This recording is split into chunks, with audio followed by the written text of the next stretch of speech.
নমস্কার, আমি দিব্যেন্দু শঙ্কর ভট্টাচার্য। ফেরেববাজ, ডাকাত, চোর মমতা, মাফ করবেন, চোর মমতা ধর্নায় বসেছে, ধর্না দিচ্ছে। খুনি মমতা ধর্নায় বসেছে। কার জন্য? বাংলাদেশি রোহিঙ্গা, এদের বাঁচাতে চোর মমতা ধর্নায় বসেছে। তার ভোট ব্যাংক নষ্ট হয়ে গেছে, তাই তিনি ধর্নায় বসেছেন। চোর মমতা ধর্নায় বসেছে। মাফ করবেন, আমাদের মুখ্যমন্ত্রী বলে ফেলেছি, এর জন্য কানমোলা খাচ্ছি, ক্ষমা করে নেবেন। তা ঠিক আমি Dibyendu Shankar Bhattacharya, take the action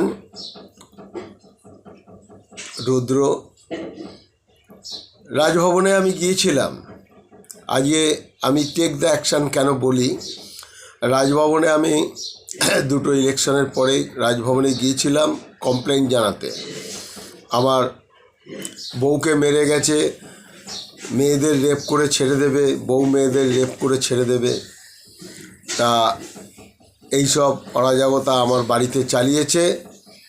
আমি তার জন্য রাজভবনে কমপ্লেন করতে গেছিলাম। আমরা 22-24 জন ছিলাম। শঙ্খদ্বীপ ওনার তদারকিতে গিয়েছিলাম। তা সেখানে গিয়ে উনি বড় বড় লেকচার দিলেন আর টেক দ্য অ্যাকশান বললেন। ইংরেজিতে যা বলে এটাই বুঝলাম, কিন্তু আলটিমেটলি টেক দ্য অ্যাকশানে কোনো কাজই হয়নি। আজকে বিগত 15 বছর কেটে গেছে। 15 বছরের মধ্যে টেক দ্য অ্যাকশানে কোনো কাজই হয়নি। নামেই টেক দ্য অ্যাকশান,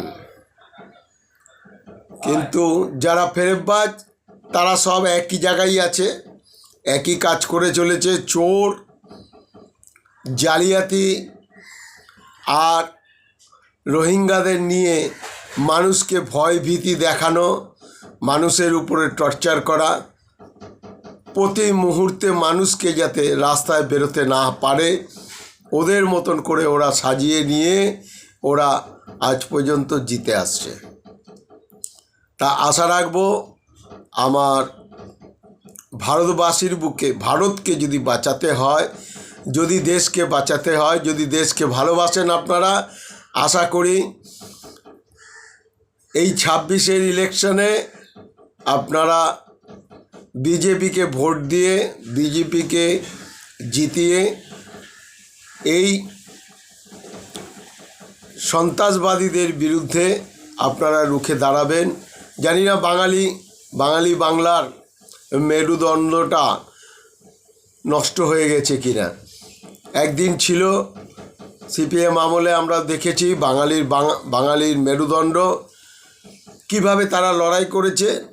আর আজকে তারা কোনো কিছুই করতে পারে না। বাংলার মেরুদণ্ডটা নষ্ট হয়ে গেছে। তাই আপনাদের কাছে বিনীত অনুরোধ, আপনারা নতুন উদয়, নতুন সূর্য যদি দেখতে চান তাহলে বিজেপিকেই দরকার। বিজেপিকেই নিয়ে আসুন এবং সোনার বাংলা করার জন্য বিজেপিকে একটা বারের জন্য সুযোগ দিন। ডবল ইঞ্জিন সরকার, আশা রাখবো আমাদের এই সোনার বাংলা তৈরি করবে, নিশ্চয়ই করবে। মোদির উপরে ভরসা আছে, মোদিজির উপরে ভরসা আছে।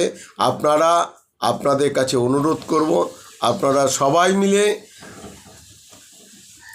সবাই মিলে আপনারা হাতে হাত রেখে এই পশ্চিমবাংলাকে বাঁচান, দেশকে বাঁচান। এই বলে আমি আমার বক্তব্য শেষ করব। নমস্কার, বন্দে মাতরম।